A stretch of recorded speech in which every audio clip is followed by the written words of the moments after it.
Então, pessoal, boa noite a todos. É um grande prazer estar aqui com vocês mais uma vez. Agradeço, nós, em nome do trio, né? Eu agradeço a participação de todos. Queria lembrar que a nossa jornada, ela foi muito intensa e muito emocionante aqui para nós, né? Os organizadores da jornada. Os nossos 3 dias de evento foram excelentes, com a participação ativa, né, de todas as pessoas que se envolveram. E o segundo dia, que foi a apresentação da Beth, ele foi muito dinâmico mesmo, né? Tanto que a gente extrapolou o prazo que estava combinado, né? Ao invés da gente encerrar às 21 horas, a gente encerrou quase 22 horas. Verdade.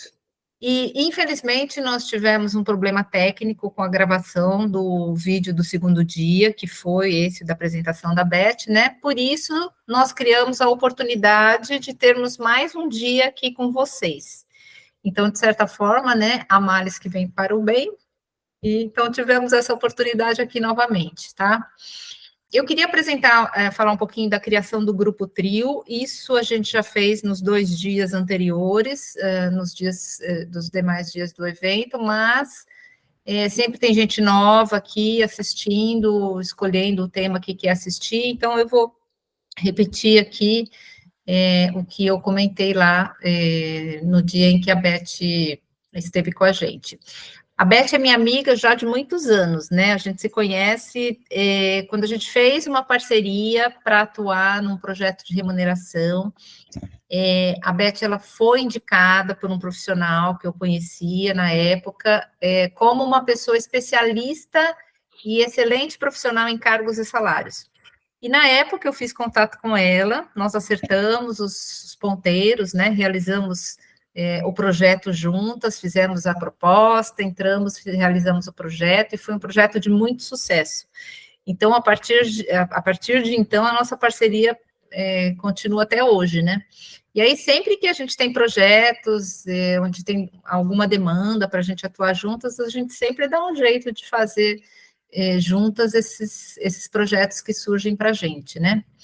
E aí, mais recentemente, a gente teve a grata surpresa e a alegria de conhecer o Cláudio, a Beth que conheceu o Cláudio primeiro numa rodada, num evento chamado Rodada de Negócios, né? E trouxe aqui o Cláudio... Arujá. Isso, em Arujá, e trouxe o Cláudio para junto já da nossa parceria, né? Para ampliar essa nossa parceria.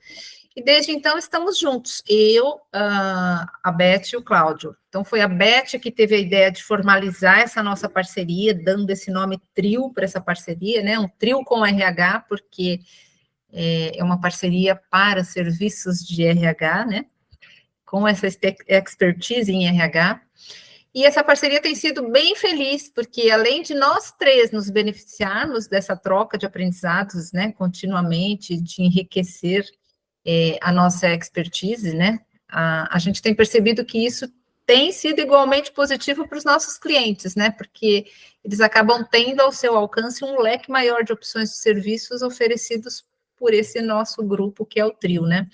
Porque nós somos profissionais generalistas porque nós somos de recursos humanos de uma forma ampla, né? Mas cada um tem a sua expertise que se complementa, né? Que faz com que a gente possa oferecer serviços de uma maneira mais profissionalizada, né?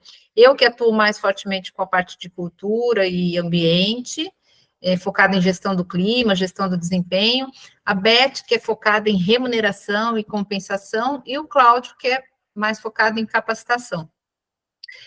Então, hoje, nesse repeteco de aprendizagem, é dia da Beth focar no seu tema aí de expertise, tá? Eu vou apresentar o currículo da Beth e logo na sequência passo a palavra aí para ela começar, tá bom?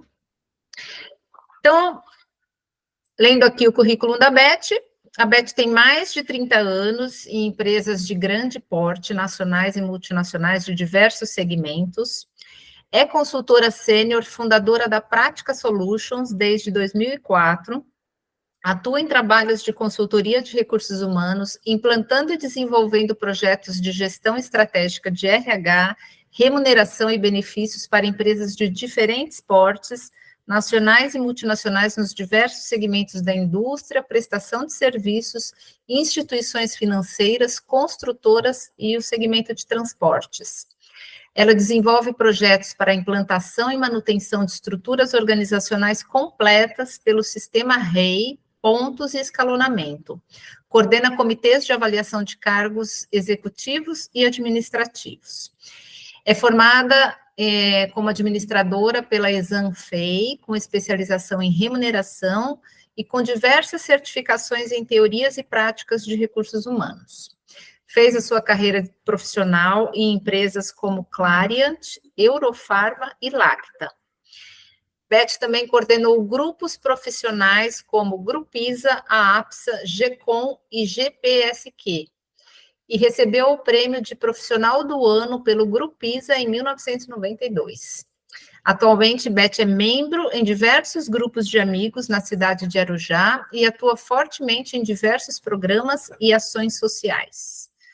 Então, Beth, poderosa Beth, a palavra é sua. Obrigada.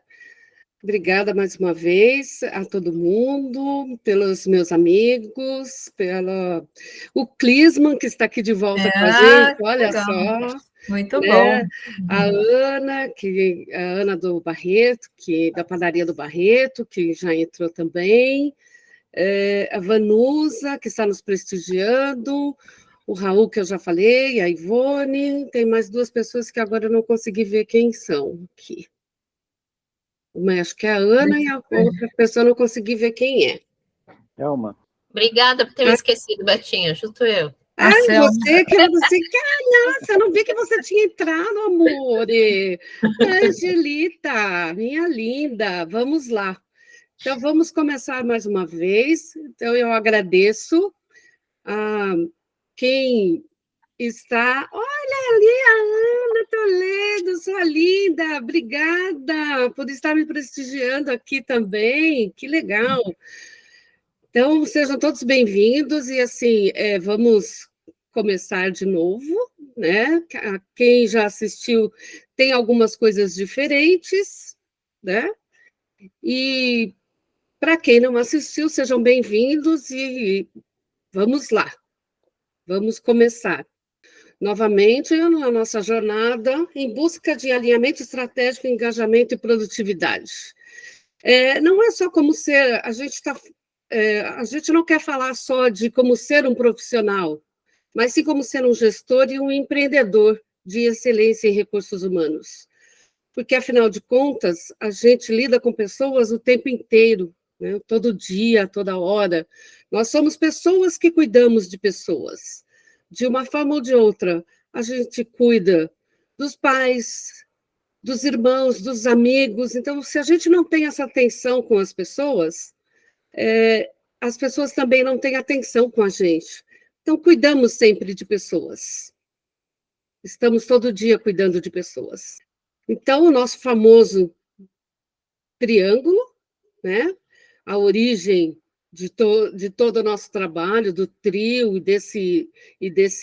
dessa apresentação, dessa jornada, onde a Denise falou sobre propósito e ambiente, o Cláudio falou sobre desenvolvimento e aprendizado, e estamos retomando o assunto remuneração, que tem que ser compatível com tudo isso, né? Fecha o ciclo de um ambiente, de um clima organizacional saudável. Todos os 3 pontos, né? Existem outros, mas estes são os principais dentro da nossa jornada. Aí, voltando, né? O que está acontecendo no mundo? Nosso mundo agitado. Então, temos a comunicação global, antigamente não era assim tão rápido, né? Hoje em dia, em minutos, nós temos informações do outro lado do mundo, quando não em segundos. As mudanças demográficas de todos os lados, sem barreiras, as incertezas econômicas, as mudanças de expectativas de todos os lados, as mudanças tecnológicas, a instabilidade institucional, a redução dos ciclos de tempo, não só a percepção de tempo da gente, mas também a própria redução de ciclos de produtos e de tudo, né? A renovação constante de todos os produtos e serviços, tudo muito novo. Aí nós temos a governança, sustentabilidade, e a concorrência global. E o que a gente tem que fazer com tudo isso, né? Tudo é muito rápido, então a gente tem que tomar cuidado e filtrar tudo que a gente quer ver e ler, para não nos tornarmos mais estressados e mais cansados do que já ficamos, né? Jogue fora o que não é necessário dentro dessa bola, dentro das informações do dia a dia, e busque a estabilidade emocional. Acho que isso é o básico para a gente poder ter dias mais felizes também. Na sequência dessa mudança do mundo que está acontecendo com as pessoas. Então, carreiras múltiplas, conhecimento como trabalho. Então, cada vez mais a necessidade de nos aperfeiçoarmos, de conhecermos, de cursos constantes, porque a velocidade e a mudança das coisas acontece muito rapidamente. Então, a aprendizagem permanente, a eficácia da equipe, trabalhar em equipe sempre, né? Então, se cuidamos, somos pessoas que cuidamos de pessoas, e com a retomada, depois, pós-pandemia, foi bom demais a gente voltar a ter contato com as pessoas, né? Então, trabalhar em equipe é muito bom. Afinal, uma cabeça sempre pensa melhor que duas, por isso que nós estamos aqui no trio, né? Também. As mudanças... Desculpa. Diga. Não, Diga. eu só ia falar uma coisa que a gente reforçou bastante nas apresentações anteriores, é o quanto a pandemia trouxe marcas importantes nas vidas das pessoas, né? De falta de conexão, né? Então, isso realmente foi algo que deixou realmente pegou todo mundo de surpresa, de uma maneira inesperada, e afetou de uma maneira muito profunda, né?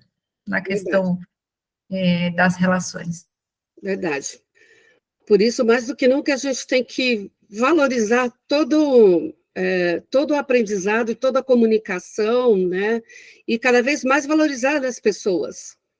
Bom, nisso as carreiras, além de múltiplas, viraram também com movimentações laterais, né? Então, o repensar de carreiras, às vezes, acho que isso também ajudou muito na pandemia, você pensar em novas possibilidades, em novas carreiras. Muita gente migrou para outras áreas. E cada vez mais aí a remuneração entra a parte variável e estratégica como um ponto a ser pensado. E dentro disso também os contratos diferenciados, que aí, contratos intermitentes, MEI, né? Muita gente teve que migrar para o MEI e PJ, que aí eu vou chamar o meu amigo Raul para dar o depoimento dele, o relato de uma situação que ele viveu, focando bem essa parte de PJ. Obrigado, Beth. Boa noite a todos. Recentemente eu encerrei um contrato de consultoria numa empresa, e é uma empresa considerada startup, né? Eles têm 35 profissionais, entre o CEO e a parte operacional da empresa, né? E todos eles são PJ, né? Eu sempre trabalhei em grandes empresas multinacionais e estou acostumado a lidar um pouco com esse mundo que está sendo discutido aqui. E, para minha surpresa, né, uma surpresa desagradável, eu vi, apesar da diretoria, né, o CEO ter larga experiência profissional em multinacionais, eu vi um descuido muito grande da parte deles com relação aos profissionais que são todos PJ, né? E, infelizmente, não tinha uma pessoa da área de RH, não tinha uma pessoa pudesse coordenar o desenvolvimento da estrutura da empresa, que é uma startup que estava reiniciando, e todo mundo PJ, né?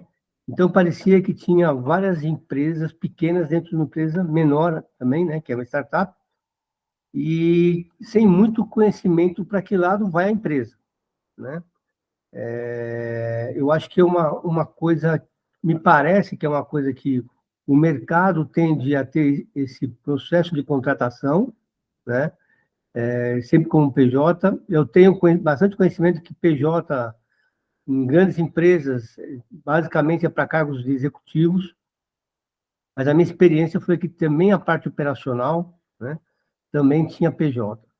E, infelizmente, era um descuido muito grande da atenção dos profissionais, né, que estavam na diretoria da empresa, na direção da empresa, para com esses profissionais. Como conduzir, como lidar com eles, como reconhecer o trabalho deles, como motivá-los. Teve uma fala, né, no primeiro dia da Denise sobre engajamento, né, a participação das pessoas, o envolvimento das pessoas, aquele que a gente conhece, o vestir a camisa, né, da empresa, e infelizmente isso não tinha muito, né? Eles não conseguiam fazer as pessoas estarem todas envolvidas no processo. Mas isso é um pouco do quê? A minha percepção, né? É a falta de participação da diretoria, passando para os profissionais que estavam na operação, o que realmente a empresa quer, aonde ela quer chegar, o que ela quer ser, o que ela quer fazer, né? Até os próprios diretores parecia que tinha hora cada um estava indo para um lado, a empresa, cada um puxando a empresa para a sua área, né, específica, não olhando o conjunto e o desenvolvimento da empresa como um todo, né? E eu comentei oportunamente, né, que até a parte de visão, missão e valores, né, a empresa não tinha isso destacado. Eu só descobri que a empresa tinha isso, né, documentado de uma forma muito embrionária, 1 ano e meio depois que eu estava na empresa. Isso porque surgiu a necessidade de informar, de passar essa informação para um cliente. O cliente queria saber quais são os valores, a missão e a visão da empresa. E aí pediram para eu fazer isso. Eu falei, mas peraí, eu não sei fazer isso. Como é que vocês querem que eu faça isso? Onde é que tem isso, né? Porque eu assumi um histórico de outras pessoas que estavam na gestão. E eles falaram, não, já está pronto, é só você anexar lá no questionário. Eu falei, bom, está pronto aonde, né? Porque nunca vi isso aqui. E não tem isso divulgado na empresa. Então, eu acho que fica um desafio muito grande para as empresas de consultoria de RH, com essa tendência, né? Que as empresas têm de contratação de PJ, e PJ a maioria é MEI, né? Que são operacionais, os salários não são muito altos, e aí fica esse desafio, né, para a área de recursos humanos, bem abrangente, como lidar com uma empresa que tem uma estrutura, não é uma estrutura híbrida, ela é 100%, no meu caso aqui, no meu exemplo, foi 100% PJ. Então, acho que isso foi um aprendizado para mim, de como não agir dentro de uma empresa, né, onde todos eram PJ, ou se tiver PJ, como lidar com essas pessoas, como engajar, motivar, como fazer com que essas pessoas realmente estejam no mesmo padrão de entendimento, o que vai ser a empresa futuramente, porque nós estamos falando, o meu exemplo, de uma startup, né, uma empresa que está começando. Então, teria muito mais atividades a estar explorando junto a esses profissionais para poder fazer realmente ela se desenvolver. Infelizmente, eu vou complementar o meu depoimento, fechando, que eu saí e nos últimos meses da minha saída eu vi que a empresa não estava alcançando seus objetivos nem de estrutura e nem econômico, né? Então, eu acho Uma que pena. isso mostra claramente, né, o quanto a desorganização da estrutura, né, por não ter uma pessoa de RH que pudesse conduzir isso de uma forma muito mais estruturada, impacta no resultado de uma empresa. E aquilo que a gente comentou também, né? Quando você não tem definido o caminho, qualquer caminho serve. Sim. E aí fica complicado. Eu É. gostaria só de chamar a Selma. Obrigada, Raul, pela sua Imagina, eu que participação. agradeço. Valeu imensamente. E eu só gostaria de chamar a Selma agora para complementar essa parte, né, do papel PJ, dos cuidados que tem que se ter, porque não dá para ter todos os níveis de profissionais com esse tipo de contrato, né? Verdade. Boa noite a todos. Vocês estão me ouvindo bem? Acredito que sim. Está bem nítida a Sim. sua. Ah, bacana. Boa noite. Agradeço aí o convite, Beth, mais uma vez, né? Eu que Minha agradeço. parceira. Então, realmente até a questão que o Raul, né, comentou sobre a experiência dele, as empresas, muitas empresas, elas tentam minimizar, né, às vezes, uma situação junto aos tributos, junto às questões trabalhistas, até indicando esse tipo de contrato, né? E pode-se ter um passivo trabalhista aí muito grande, porque o contrato de PJ, ele é muito diferenciado do CLT. Então, sempre que eu vou conversar com um cliente meu de consultoria, eu verifico, olha, o que realmente essa pessoa vai fazer na empresa, né? Ele é um CLT e você está o contratando como PJ? Isso é ilícito, né? Você terá um problema lá na frente. Então, como o Raul mesmo colocou lá, independente de nível de hierarquia, pareciam que eram várias empresas dentro de uma empresa, né? Isso não existe.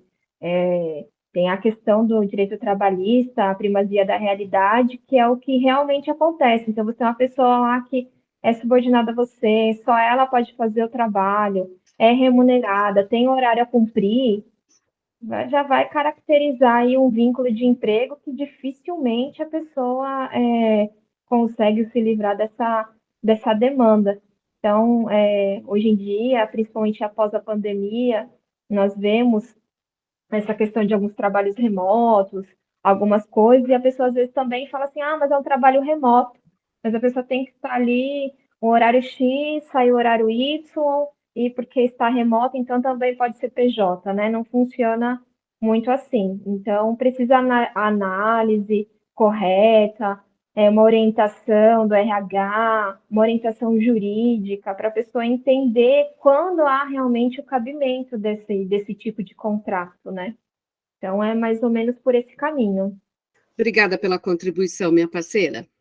Imagina. Vamos seguir mais um pouquinho, então, na nossa jornada. Então, outro ponto que nós falamos bastante, né, e eu copiei, como eu falei, copiei esse slide da apresentação da Denise, porque eu acho que é bem isso, né? Quando você fala de mudança, todo mundo reclama, e aí você faz a pergunta básica: quem quer mudanças, né? E todo mundo levanta a mão, todo mundo quer mudanças, anseia por mudanças. Agora, quando você pergunta quem quer mudar, porque mudanças só acontecem se a gente contribuir com a mudança também, né? Aí o silêncio pairou no ar, a gente só vê o barulhinho da mosquinha lá no fundo, né? Porque todo mundo ficou quieto, ninguém sequer se manifesta às vezes, né? E existem até pesquisas sobre isso, mas eu não vou entrar nesse mérito, não. Então, mas para a gente seguir em frente, mudanças são necessárias. São doloridas, mas são necessárias, sempre. E aí as necessidades, entrando mais uma vez em pirâmides, né? Também, como a Denise apresentou, a pirâmide de Maslow. Nós temos várias necessidades a serem conquistadas em nossa vida, começando das fisiológicas, para depois irem para a segurança social, estima e autorrealização. E cada um desses pontos, nós precisamos avançar, subir degraus. E não tem como subir degraus sem mudanças, sem aprendizado, e uma batalha constante. Todo dia é um dia, todo dia ainda mais hoje em dia, né? Cada dia a gente tem que matar um leão, né? Então, continuamos a matar leão e vamos em frente. Então, vamos falar do quê? De remuneração, como diferenciar e como remunerar os diferentes níveis hierárquicos dentro de uma empresa. O que a gente faz, né? A gente costuma definir o trabalho muito com esse trio operacional, tático e estratégico, para definir o peso do cargo e, definindo o peso do cargo, qual é a remuneração. São formas diferentes de remunerar, não dá para dizer que a gente vai remunerar o pessoal operacional da mesma forma que o estratégico. Não só em termos de remuneração, mas até em termos de benefícios, né? Quando eu começo a pensar que eu vou, porque as necessidades da pirâmide são diferentes, a necessidade da base da pirâmide é uma e do topo da pirâmide do estratégico é outro. Eu posso oferecer uma cesta básica para o nível operacional e isso vai ser muito bem-vindo. Mas uma cesta básica no nível estratégico não tem muito impacto. Assim como eu falar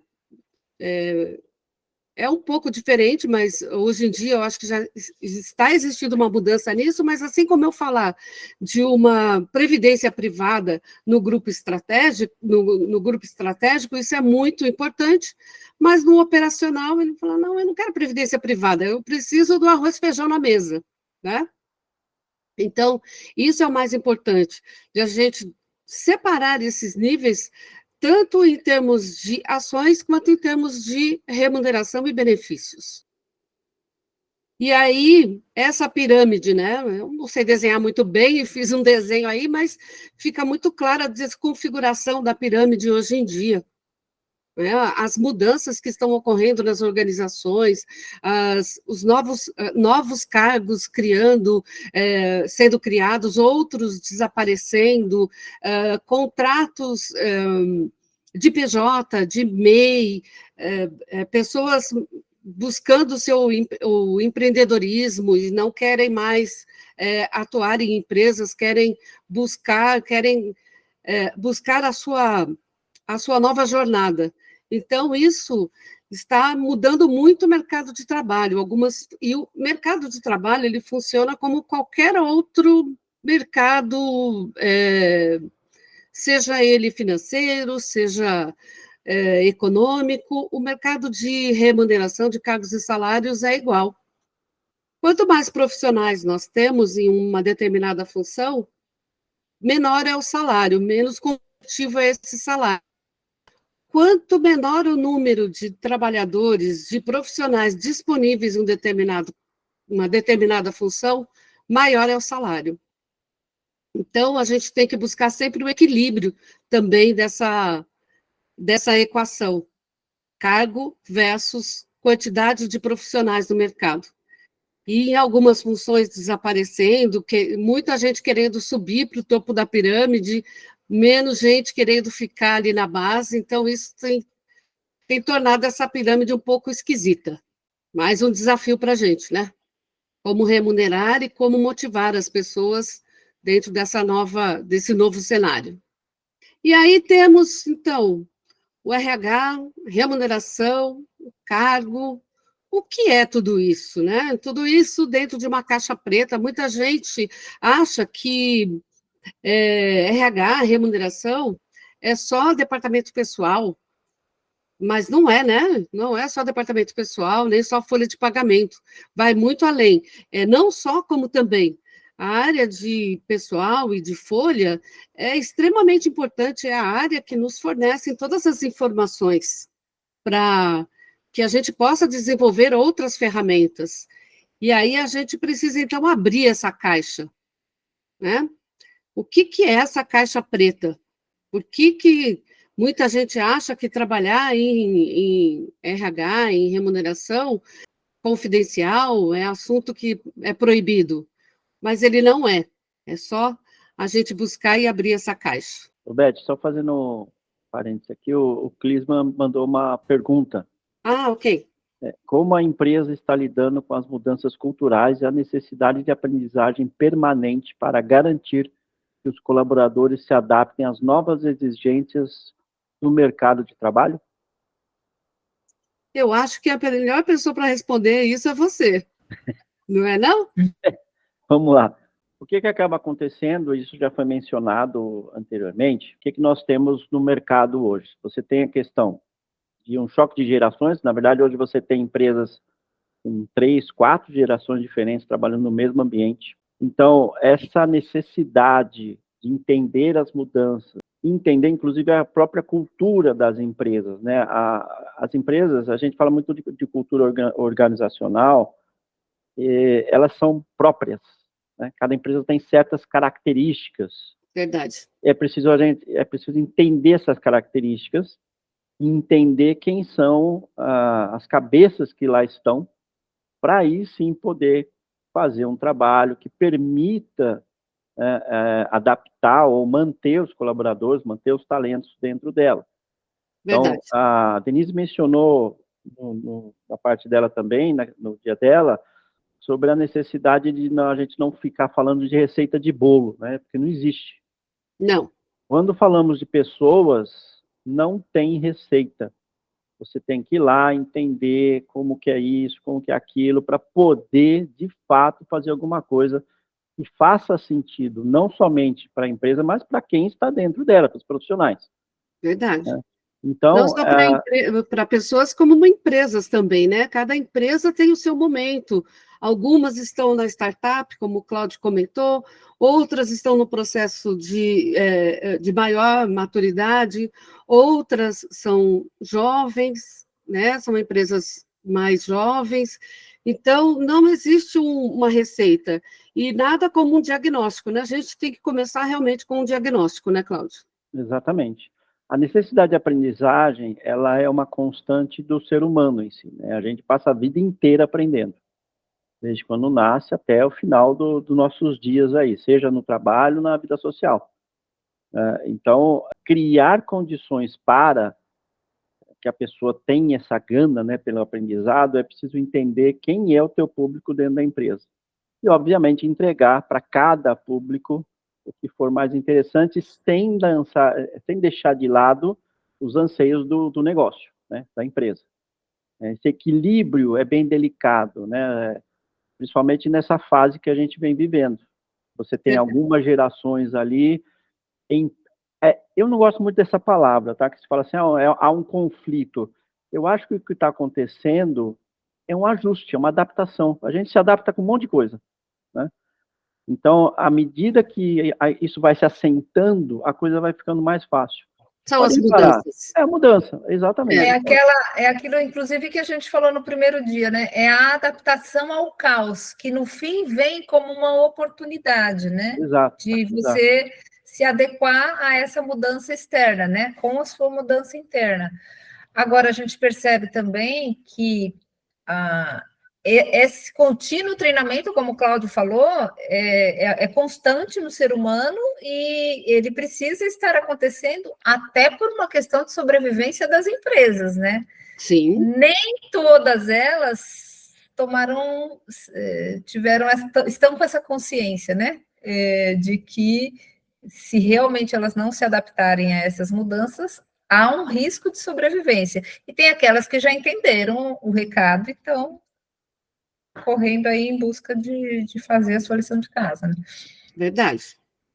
Exatamente. Mas, enfim, não sei se foi respondida a sua questão, Clismo.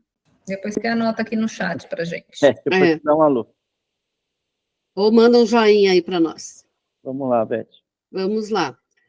Abrindo a caixa. Então, como a gente comentou, né, abrir essa caixa não só em termos de RH, mas em termos de todas as áreas. A gente tem que saber o que fica dentro da caixa, o que é confidencial e o que não é.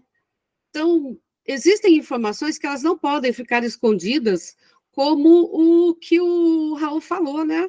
Então, tem lá a visão, missão e valores que estavam em algum lugar, escondido em algum lugar do passado. Isso não pode acontecer. As informações que são necessárias, elas devem e precisam ser compartilhadas. Então, o que é confidencial? Respondendo a pergunta. Dá um clique aí, Cláudio. É tudo aquilo que não é essencial para a execução do seu trabalho. Então, se você não receber uma determinada informação, talvez ela não seja essencial para o seu trabalho. Mas se ela for para o seu trabalho, ou para o seu subordinado, ou para quem quer que seja, né? Para quem a gente está falando aqui, independente da posição que se ocupe. Mas, assim, o que é confidencial? É tudo aquilo que não é essencial para a execução do seu trabalho ou para a sua vida.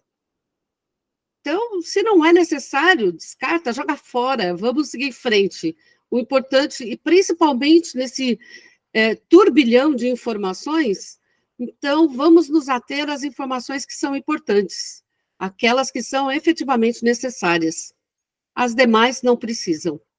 Então, nós já falando dos grupos estratégicos, né? Por que eles existem, por que a gente faz essa separação, é porque o grupo estratégico, onde fica, né? Onde é o grupo que tem que definir aonde a empresa vai. Então, pegando a história do Raul de novo, se os diretores lá não se conversa, não definem aí quais são as premissas e quais são os objetivos e metas da organização, o resto fica perdido. Como é que o grupo tático, que são os responsáveis por estabelecer os caminhos a serem seguidos, aí a orientação, que esse também aí acaba sendo a salsicha do cachorro-quente, né? Porque ele tem que administrar o que o grupo estratégico falou com o que ele vai passar para o grupo operacional e vice-versa. O grupo operacional tem que saber também o que precisa ser feito, porque quando você não sabe o que fazer, você vai seguir como? E como você vai cobrar determinadas posições se você também não ensinou ou não treinou? Então, tem que existir uma seta para cima e para baixo ali, que o Cláudio também colocou, né, no desenho, quem viu a apresentação dele, de todo esse caminho a ser seguido, essa roda constante, essa comunicação constante girando entre as três bases, o topo, o meio e a base da pirâmide, para que a empresa realmente tenha um caminho certo a seguir, visão, missão e valores. Todo mundo dentro do seu quadradinho. Eu falei, meu microfone estava fechado, eu ia falar quadrado mesmo. É porque entrou uma ligação aqui, sem que eu queira. Eu estou travando aqui, mas está difícil. Deixa eu travar de novo aqui. Vamos falar agora da estrutura organizacional. Dentro da estrutura organizacional, que também é um triângulo e precisa girar constantemente, o que nós temos? A estratégia. Qual é a estratégia da organização? O que ela vai fazer, né? Com que caminho seguir? A infraestrutura, como ela está composta, como ela está montada, que tipo de produto, que tipo de equipamento, que tipo de processos existem dentro da organização e quais são os profissionais que compõem essa organização, quais são os cargos que eu preciso para que essa engrenagem funcione. A estratégia depende de pessoas, a infraestrutura, processos e produtos dependem de pessoas. E aí eu preciso saber quais são os profissionais, quais são os cargos que eu vou colocar para saber quais são os profissionais que eu vou precisar para essa minha organização. E aí eu preciso alinhar tudo isso, então. De novo, um alinhamento constante entre pessoas, processos e produtos. Eu preciso, de novo, das pessoas para os processos e para que saiam os produtos, seja ele uma prestação de serviço, ou seja um transporte, seja o que for, né? Atendimento, um produto alimentício, um cosmético, o que quer que seja, um restaurante, eu preciso sempre das pessoas. E isso tudo tem que ter um alinhamento constante. E aí vamos lá, buscando qual é o que compõe aí, então, representando esse alinhamento, esse triângulo, eu coloquei pirâmides, considerei pirâmides. E o primeiro dele, a coluna. A coluna de pessoas, que pode ser tanto pessoa física quanto pessoa jurídica. Pode ser um PJ que tem um CPF, ou então um PJ que tem um CNPJ mesmo, né? Independente disso, como nós falamos, né? Empresas e pessoas são únicas, não importa. Cada empresa está num patamar, cada empresa tem um momento. Eu tenho uma empresa que pode ser uma startup, uma empresa jovem que está começando, ou uma empresa que já é madura, que já tem 100 anos de mercado, a gente tem várias aí, né? Nessa faixa. Então, não dá para dizer que tem o mesmo nível de maturidade, que tem o mesmo nível de processos, mas, independente disso, todas têm direitos e deveres, constantemente. Buscar sempre o equilíbrio entre isso, direitos e deveres. temos as necessidades, as empresas têm necessidades de mão de obra, de recursos financeiros, de novos equipamentos, de inovação, tem desejo de evolução, né? Os desejos, aí um dos desejos é a evolução, outro é a inovação, outro é o crescimento, criar filiais, todo mundo, assim como as pessoas físicas querem um novo carro, uma nova casa, uma viagem. Então, as perspectivas podem ser diferentes, mas o contexto é sempre o mesmo. E aí, assim, temos que alinhar aí o quê? A gestão de negócios com os nossos clientes, pensando sempre, mirando sempre no que os nossos clientes desejam.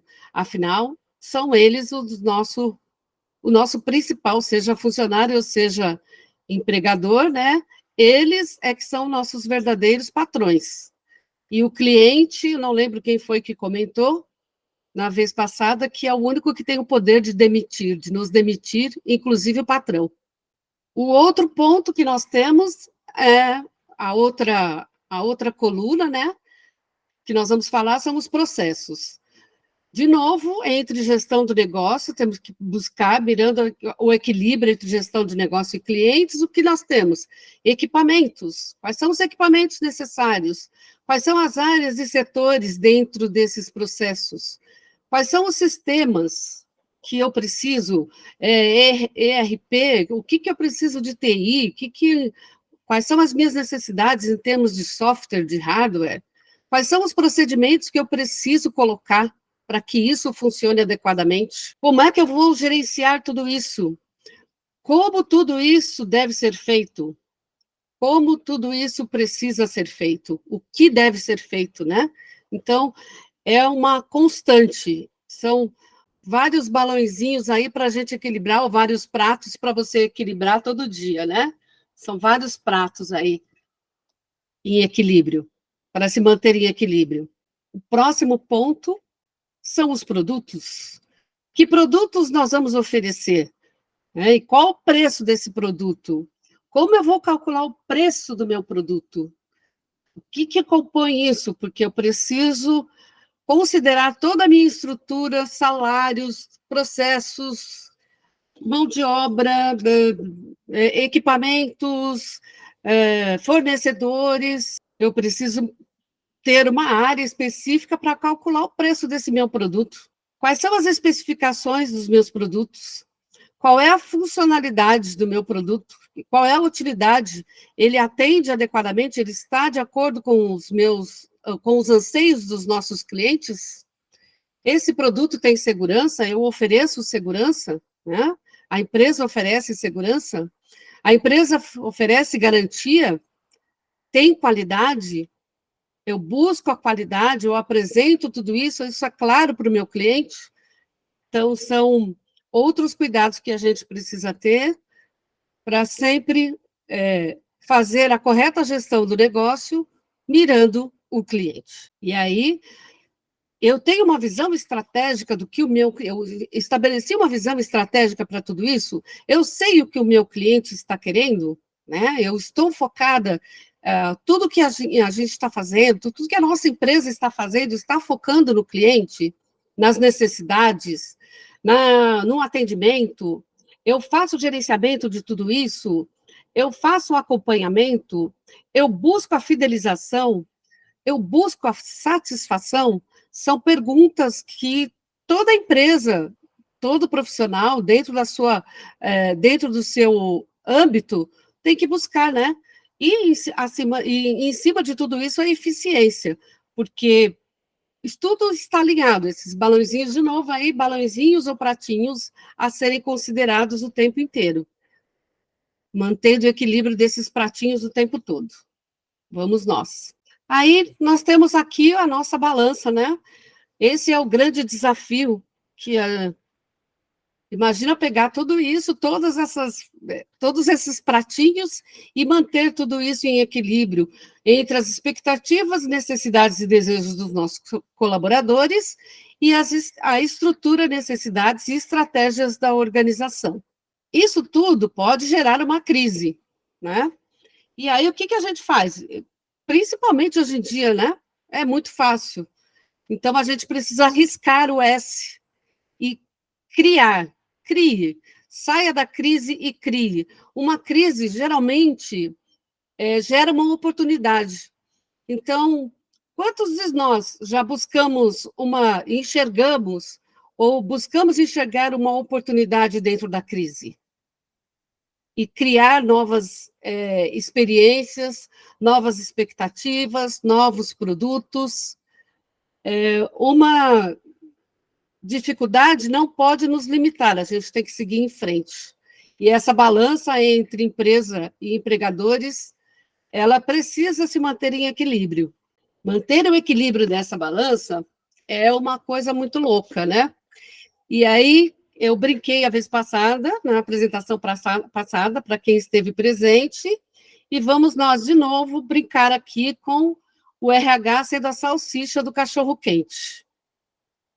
Para trabalhar em RH, porque nós estamos aqui o quê? Vamos usar a salsicha, né? O cachorro-quente está ali, de um pedaço, um lado do pão é a empresa, o outro lado do pão são os funcionários, os colaboradores.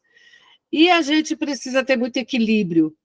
E aí eu comentei, né, que para ser RH, a gente precisa ser idealista e masoquista.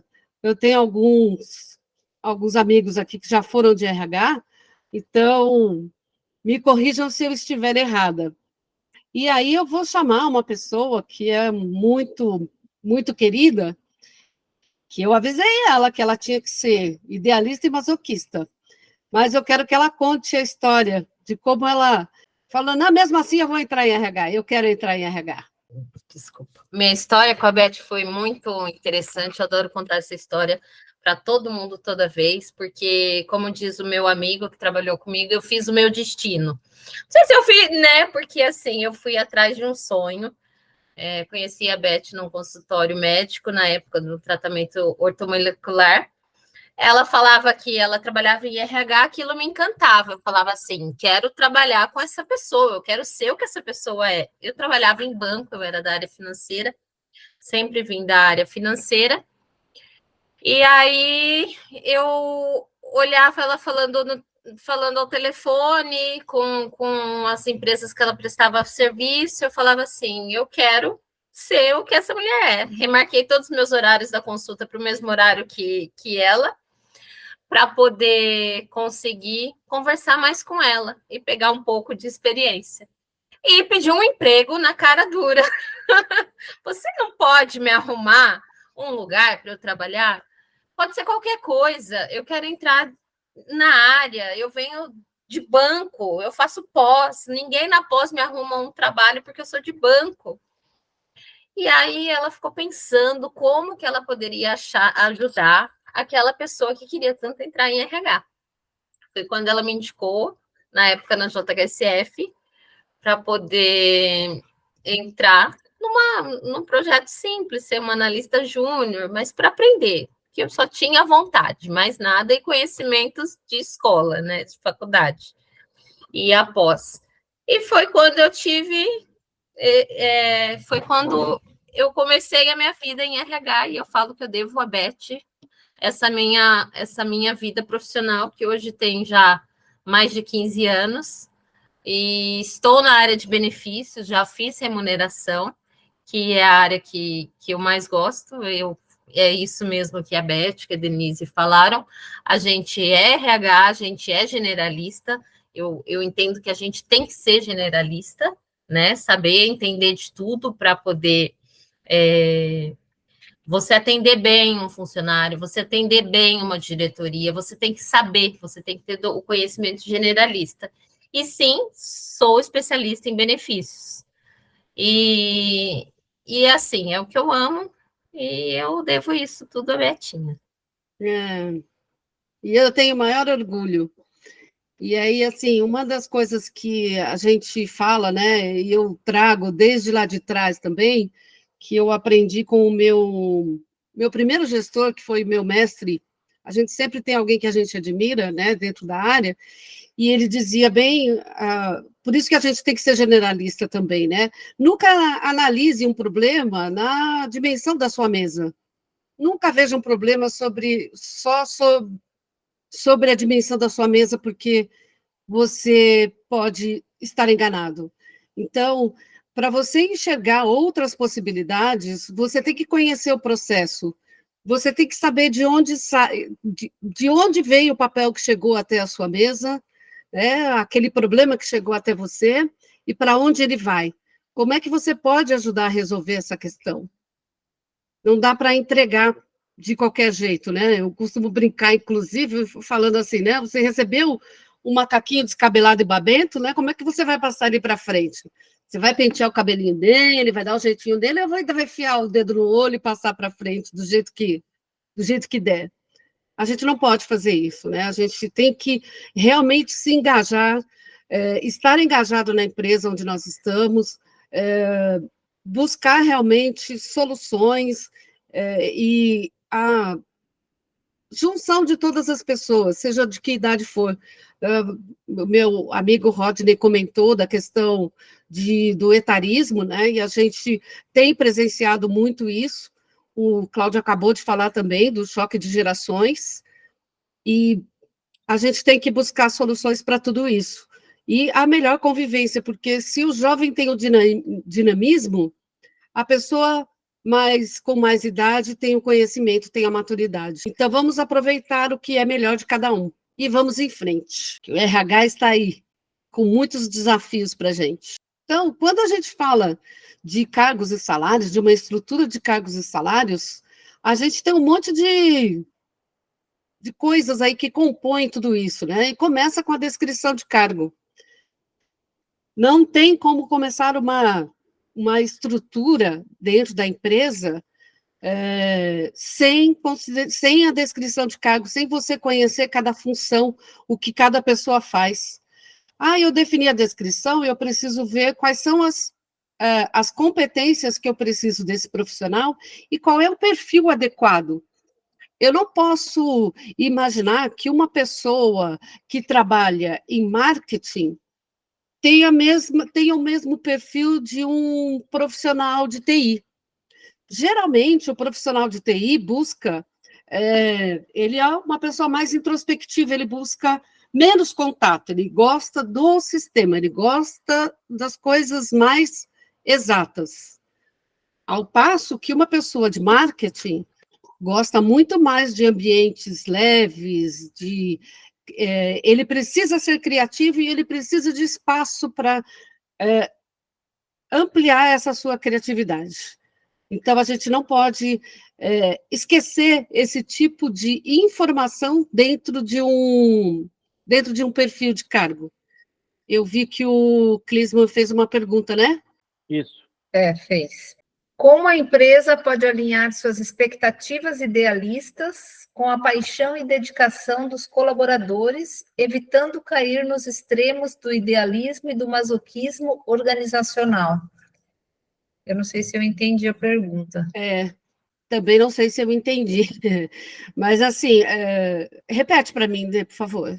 Como a empresa pode alinhar suas expectativas idealistas com a paixão e dedicação dos colaboradores? Alinhar as duas coisas, imagino, né? As expectativas idealistas com a paixão e dedicação dos colaboradores, evitando cair nos extremos do idealismo e do masoquismo organizacional. Bom, aí vamos lá, né? Eu acho que a primeira parte aí, se eu entendi, é a pessoa certa no lugar certo, que é um dos princípios da área de recursos humanos e principalmente de cargos e salários, por isso que você faz a descrição.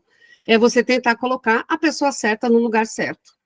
Então, por aí não tem como você, tanto que eu coloquei lá, né, paixão por RH, não tem como você desempenhar bem a sua função se você não gostar daquilo que você faz. E aí, para que não caia no idealismo e masoquismo, é a pessoa ser ouvida, ter espaço para ela ser ouvida e ser reconhecida. Cláudio, você quer complementar? Sim, pegando o gancho que você está falando, Beth, assim, o final da pergunta, né? Evitando cair nos extremos. Eu acho que a própria questão é parte da resposta. O problema é cair nos extremos. Uhum. Todo idealismo extremista é um problema e acaba levando você a um masoquismo, né? De certa forma, envolvendo pessoas que talvez nem quisessem estar naquela situação. Então, uma empresa onde ela quer, vamos lá, equalizar uma expectativa idealista, é preciso entender qual é o mote dela, né? Quer dizer, qual é o caminho que ela quer perseguir, dentro, obviamente, de questões lícitas, de uma questão ética. Então, eu acho que se você mantém essa linha, você evita cair no extremo. Sim. A gente sabe Mesmo que o dentro de RH. extremismo... Exato. Né? O extremismo, a gente vê isso em todo lugar do planeta, né? Verdade. E sabe que as consequências são péssimas. Então, Verdade. ter a dose correta de sanidade, talvez, a gente tem que ser um pouco... De médico e doido, todo mundo tem um pouco, né? Assim que o pessoal fala, mas a gente precisa tentar ficar mais são aí, principalmente nesses ambientes corporativos, dado o cenário que a gente vive hoje, né? Exatamente, é um equilíbrio da balança, né? Exato. É um equilíbrio da balança. Se você partir para os extremos, a balança com certeza está em desequilíbrio, né? Então, aí, como é que eu monto uma estrutura? É a avaliação de cargos, que aí foi o que a Denise falou, a gente tem várias formas de avaliar os cargos, seja pelo sistema de pontos, seja por um sistema mais rebuscado, que é o sistema REI, ou um sistema mais simples, que é o escalonamento, que nada mais é do que você pegar aquela balança e colocar os cargos de mesmo peso, verificar quais são os cargos de mesmo peso, e você consegue montar uma estrutura de uma maneira simples, sem muita sofisticação, e chegar praticamente no mesmo resultado. O que é importante nisso tudo? Eu buscar a consistência interna e depois a consistência interna. Eu costumo dizer, quando eu entro em clientes, né, que não dá para a gente, não dá de forma alguma para a gente desconsiderar aquilo que existe dentro da empresa, pois se ela está funcionando, se ela tem um período de existência, é sinal de que as coisas foram feitas de forma correta e isso não pode. Chegou num ponto de necessidade de ajustes. Então, a gente vai buscar o ajuste e o equilíbrio. Em algum momento existiu um desequilíbrio e a gente vai buscar essa consistência interna. E quem que vai ajudar nisso? São as informações externas, são as informações de mercado que a gente pode trazer para que a empresa não gaste demais e também não perca a competitividade.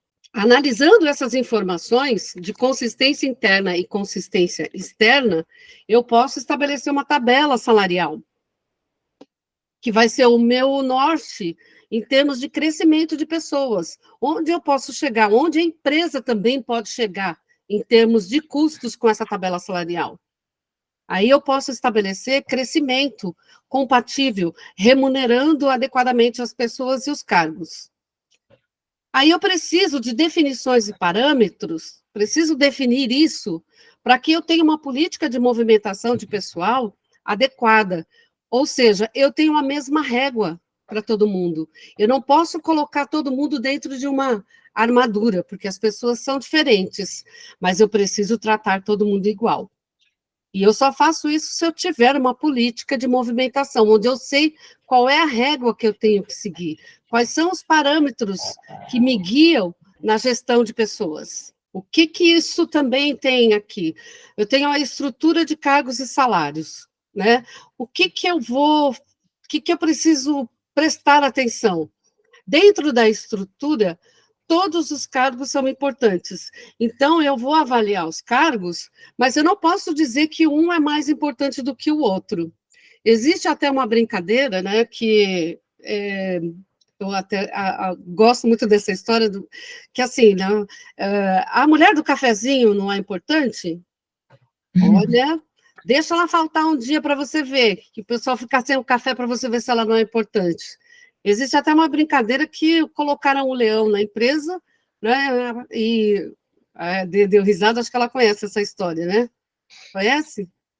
Não, eu estava pensando em ficar sem um cafezinho mesmo. Então, a história começa assim: coloca o leão na empresa e ele vai, né?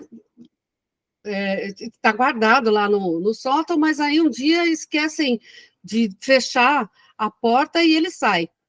E aí ele está faminto, ele vai e come o diretor.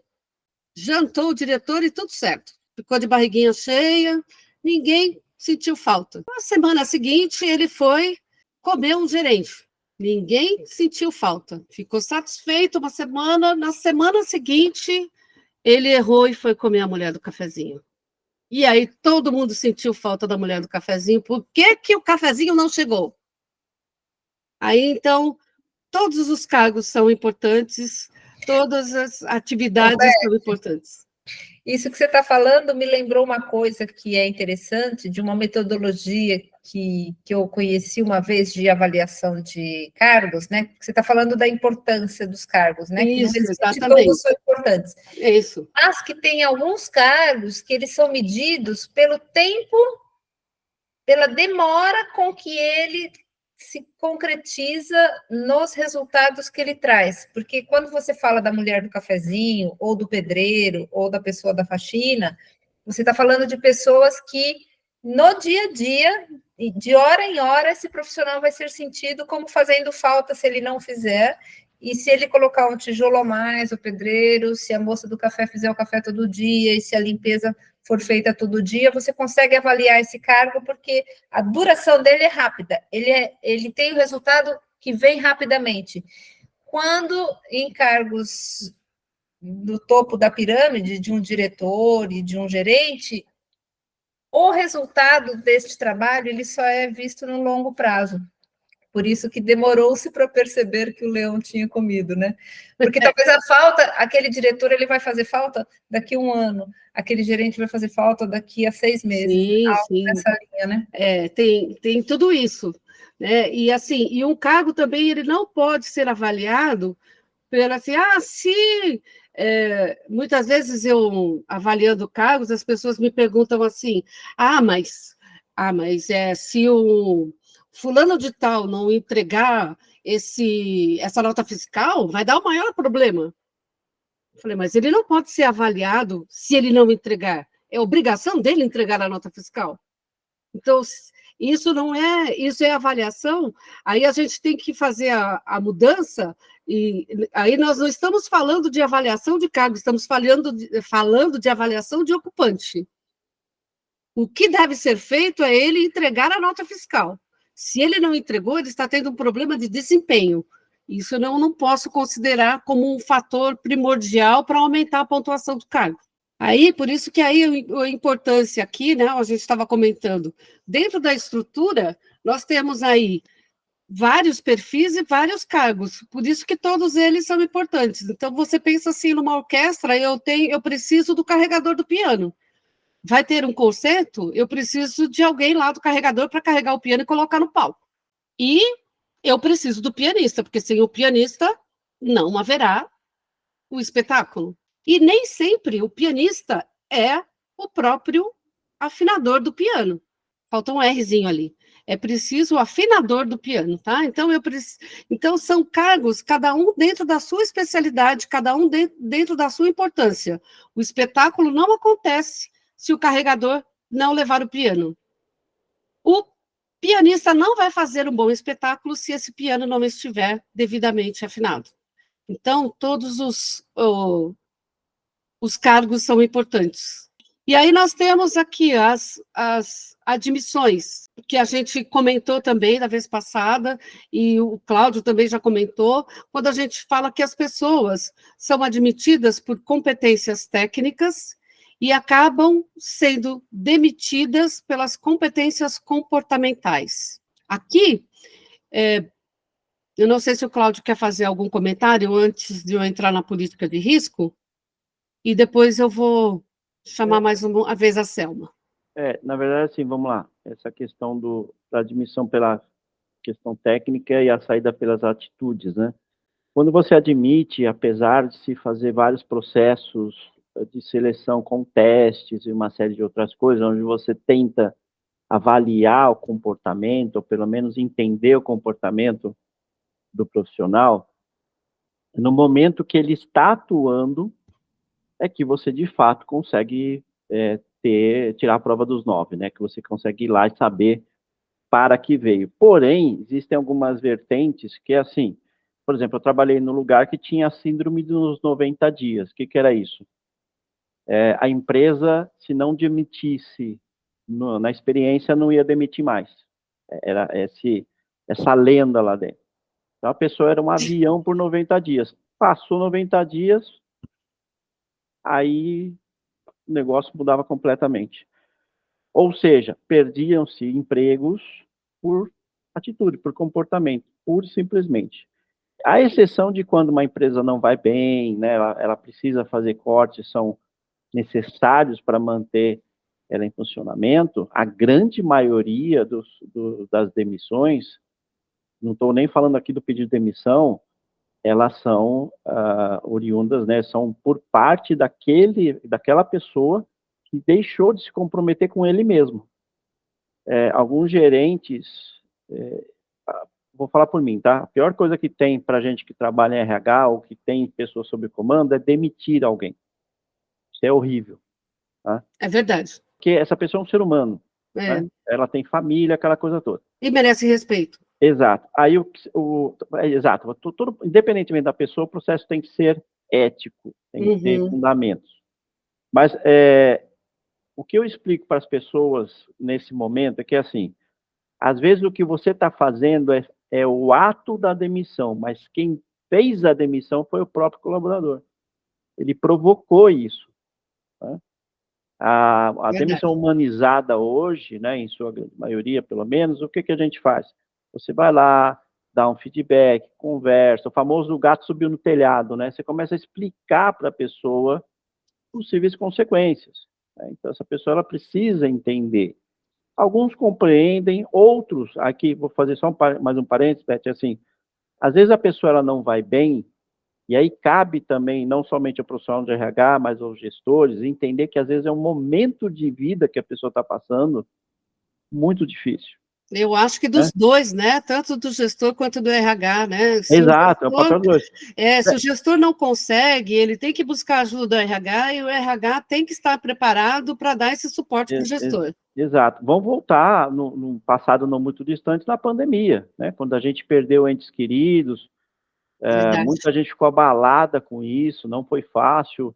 Então, a parte produtiva, seja a pessoa trabalhando de home office ou na parte presencial, foi extremamente afetada nesse aspecto. Então, é preciso ter esse jogo de cintura, né? Mas a pessoa acaba saindo da empresa porque ela, em algum momento, né, vamos tirar esses casos que a gente comentou agora, ela deixou de fazer algo para ela, né? Porque ela está abrindo mão de uma carreira também, né? É preciso observar isso. O que a gente procura fazer no processo de desenvolvimento de profissionais é exatamente sempre alertar isso, né? Porque às vezes a gente cai no cotidiano, né? Você está aquele embalo, e aí cabe à empresa também sempre fomentar, né, a pessoa, né, estimular, enfim, é uma série de fatores aí que são importantes aí dentro do processo. Vamos embora. Bora. Selma, gostaria de chamar você para falar também sobre o aspecto jurídico da descrição de cargo, da importância da descrição de cargo, porque, assim, não só a gente acha que é bobagem, toda área tem o seu lado chatinho. E eu, como profissional de remuneração, vou dizer que, assim, não é a parte mais gostosa de remuneração fazer descrição de cargo, mas é a parte mais importante, né? Sim. Porque eu preciso da descrição de cargo para eu contratar uma pessoa, eu preciso da descrição de cargo para eu treinar esta pessoa, ela é um suporte adequado quando eu quero avaliar esta pessoa, eu consigo definir que tipo de equipamentos, né, essa pessoa pode utilizar, equipamentos, EPIs, né, equipamentos de proteção individual ou coletivo, todo esse tipo de informação, uma descrição de cargo, ela pode e deve me dar. Por quê? Sim. Porque aí eu tenho segurança, eu consigo definir qual treinamento, quando essa pessoa não está bem, não está desempenhando adequadamente uma atividade. Qual é o problema? É passível de uma advertência ou é passível de um treinamento? O que eu preciso fazer? E aí, Então, o final bem colocado, Beth. E aí, o final é o quê? É a demissão, e aí, se eu tenho uma reclamação trabalhista, essa descrição também é importante. Além do próprio e-social, que hoje pede a atividade, e até para aposentadoria também, né? Então, aí a sobre o gente tem, aspecto jurídico. Pelo aspecto jurídico, a gente tem até alguns pontos, né? É engraçado ter algumas empresas que elas contratam a pessoa sem ter uma descrição de cargo, assim. Eu fico pensando que estrutura da organização em si dessa empresa, né? Porque para você contratar a pessoa, você tem que, como você mesmo colocou, você tem que saber o que essa pessoa vai fazer, né? Então, do aspecto jurídico, nós temos alguns pontos, né? A descrição de cargo, ela é muito importante até para você colocar as questões de níveis, né? Para evitar uma equiparação salarial. Às vezes você tem Hoje, inclusive, eu estava numa empresa que eu mencionei essa questão. Eles tinham um técnico mecânico e um auxiliar mecânico e um analista mecânico. E aí ele falou assim para mim. Aí eu perguntei, mas o que diferencia um de só a nomenclatura? O que eles têm? Um tem um curso técnico, outro não tem, outro está aprendendo. O que é? Ele falou assim: olha, o gestor falou assim para mim: eu não sei o que diferencia. Para mim, só que diferenciava era o salário. Então, aí você fala assim, bom, o técnico mecânico que ele comentou comigo, por exemplo, ganhava 3 mil reais. O auxiliar mecânico ganhava 2 mil. Então, assim, a gente já tem um problema aí de equiparação. Se todos fazem a mesma coisa, por que salários diferentes? Lógico que a gente tem a questão, né, de um período que a pessoa está, mas, assim, as nomenclaturas de cargo diferente fazendo a mesma coisa. A gente tem esse problema de equiparação salarial. Além disso, a gente também pode ter um desvio de função, né? Às vezes nós temos algumas situações dentro da empresa que, se você contrata um funcionário para determinado cargo, ele está exercendo outro completamente diferente, você tem aí um desvio de função. Então, para você entender se ele está fazendo realmente o que ele deve fazer, você precisa ter a descrição de cargo, entender, ele ter assinado esse documento. E a gente também tem um outro ponto dentro dessas questões assim, jurídicas, que é o acúmulo de função. Então, assim, ele terá um acúmulo de função?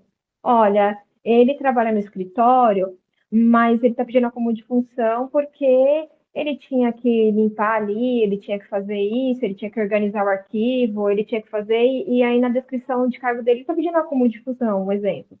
Então você consegue delimitar ali o que a pessoa realmente vai fazer e não pode ficar somente no que tem lá no CBO. O CBO, ele é um norte, né? Mas assim, você dentro da sua empresa, dentro da minha empresa tem um auxiliar de escritório, um escritório aqui de advocacia. Não quer dizer que uma empresa metalúrgica, a questão do auxiliar de escritório vai fazer a mesma função que ela faz dentro da minha empresa. Só tem que entender, até fala assim, vem aqueles vários documentos lá que tem um pacotinho que normalmente a contabilidade envia, né? Aqueles pacotinhos lá que não tem como, uma empresa é diferente da outra, né? Então, assim, a descrição de cargo... Selma e Beth, né? E todos, né, gente? Posso só dar um exemplo disso que você está trazendo aí, né? Essa diferença dos cargos nas empresas? Eu participo de vários grupos de recursos humanos, né? Que tem vários profissionais, e são grupos que as pessoas trocam, né? Então, elas entram lá no grupo e pedem assim, por favor, alguém tem uma planilha de estrutura de cargos e salários para me arrumar? Alguém tem uma planilha de não sei o quê? Umas coisas prontas que as pessoas querem, assim, para implementar nas suas empresas. É muito louco. Então, isso eu já acho louco. Mas o ápice de um exemplo que aconteceu num dos grupos foi o máximo. Alguém entrou no grupo e falou assim, gente, pelo amor de Deus, preciso de uma ajuda urgente. Eu preciso entrevistar um analista de marketing ele já está na sala de entrevista, eu tenho que entrar lá agora, porque ele já está na sala, e eu não sei o que eu pergunto. Que perguntas que vocês sugerem que eu faça para ele na entrevista? E algumas pessoas começaram a dar dicas. Pergunta se ele sabe isso, pergunta se ele sabe aquilo. E aí eu comentei, né? Eu fiz um comentário, eu falei, gente, faz o seguinte, fala para ele que você não tem condições de entrevistá-lo no momento, que você vai tentar descobrir qual é a descrição deste cargo, a descrição desta vaga, para ela descobrir que perguntas que ela precisa fazer na entrevista. Porque olha o ponto que chega de um entrevistador no processo seletivo fazer seleção de pessoas sem saber o que é a vaga. O que é o cargo. É isso que eu acho engraçado. Às vezes eu vejo profissionais que falam assim, não, depois que a pessoa entrou, aí você cria... Eu falei, gente, mas como é que você contrata, né? E assim, como juridicamente você vai dar um documento de descrição de cargo depois de quanto tempo a pessoa está dentro da empresa? Isso é ilícito, né? Assim, uma coisa é um manual de convivência, um regulamento interno que houve uma atualização, realmente tem algumas atualizações dentro do plano de carreira, né? Porém, você pedir para um funcionário, depois que ele entrou um tempão, vir para ele assinar um documento retroativo, isso é completamente ilícito, vai ter um problema grande lá na esfera, né? E fora isso, como a Beth estava falando, né? Algumas ferramentas são as que a empresa possui. Então, um regulamento interno, um manual de convivência, e dentro disso, para você vir trazendo parâmetros, né? A descrição de cargo, eu digo assim que ela é tão importante quanto o regulamento interno, porque dentro daquilo são as ferramentas que você terá em relação ao colaborador. Então, eu tenho que explicar uma advertência, eu tenho que aplicar uma suspensão, né? Assim, e justa causa, né? São as únicas ferramentas que a empresa possui. Então, como você vai utilizá-la? Como que o gestor, ele vai dar uma advertência, por exemplo, se a pessoa não sabe nem o que ela tinha para fazer? Porque hoje, inclusive, utilizando essa situação que aconteceu nessa empresa, referente a esse pessoal que trabalha em campo, ela é uma empresa de obras, eles têm 3 gestores para o pessoal, para um grupo, né? São várias obras, mas dessa obra em si que estava acontecendo esse problema, são 3 gestores. Aí eu perguntei assim para eles, além dessa questão, eu falei, olha, como é que vocês sabem se foi dada uma advertência, não foi dada verbal, se a pessoa, se você, gestor, já deu, porque às vezes a pessoa fala assim, um gestor deu, eles não se conversam, aí o outro vai, dá advertência verbal sobre a mesma situação, aí o terceiro vai, dá advertência verbal sobre a mesma questão. Então, assim, porque a pessoa, se ela não tiver orientação, o gestor tiver uma orientação, o subordinado não tiver uma orientação, fica até difícil para ele cumprir a função dele. Uma advertência, para você aplicar uma advertência, por exemplo, não tinha descrição do que a pessoa ia fazer. Aí foi o fulano lá, que era outro técnico, que ensinou para ele que ele deveria fazer daquela forma, com os vícios, com todas as situações. A empresa não tem uma descrição de cargo, não tem um procedimento, como são aqueles procedimentos, e aí às vezes perde um grande profissional também, além da questão jurídica, mas às vezes perde um grande profissional porque, eu até brinco, não é? Hoje em dia o funcionário, aquele funcionário bom, ele também entrevista a empresa, né? Ele também vai fazer o contrato dele de experiência para com a empresa, não é mais assim, eu entrei... Exatamente. E vou, a empresa, então eu vou entrevistar a empresa, e a empresa vai me entrevistar, eu que só tenho contrato, a empresa que tem contrato de experiência. Várias vezes na consultoria que a gente faz jurídica, a gente esbarra nessa situação, essa deficiência com RH, na parte de DP também, e de ver, né, esquecer que hoje em dia um ótimo profissional, ele também avalia a empresa. Se ele vê que aquilo ali não é para ele também não vai ficar perdendo o tempo dele, né? Então, assim, não tem um procedimento, vem aquela pessoa com os vícios, coloca informações erradas, te coloca numa situação, assim, completamente desorganizada. Então, vai além das questões jurídicas, né? Mas as questões jurídicas para a descrição de cargo, ela tem que estar montada quando a pessoa fazer a admissão mesmo, assinar a documentação, ela vai assinar toda a documentação, a admissional, contrato de trabalho, regulamento interno, quais outros documentos e também a descrição de cargo. porque ela É vai entrar importante. sabendo o que ela vai fazer. Então, na parte jurídica, realmente, e evita todas essas questões, um acúmulo, um desvio, uma equiparação salarial, se bem descrita, né? É isso aí. Obrigada. E só complementando o que você falou, desse próprio exemplo, né? A descrição de cargo, ela pode ajudar na definição dessa trilha de carreira, né? Do quem é o auxiliar, quem é o técnico e quem é o analista.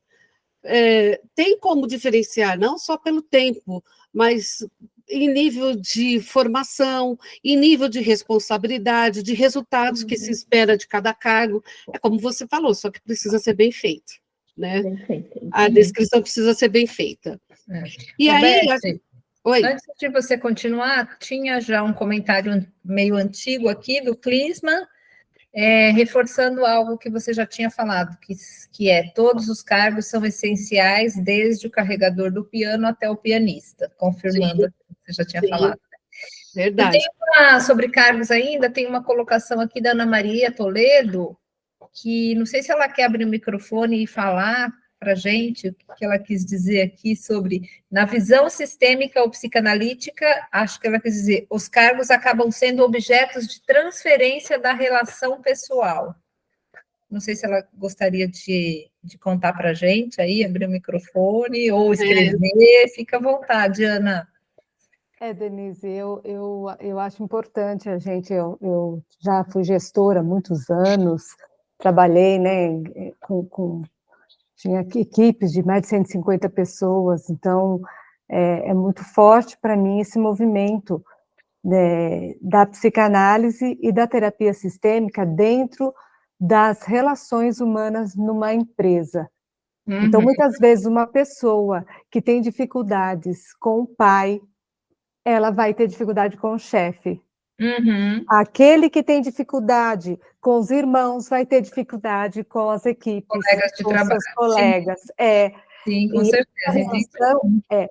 Por isso que, às vezes, a pessoa é contratada por competência e é desligada por comportamento. Por comportamento, porque a relação que ela estabelece ela é uma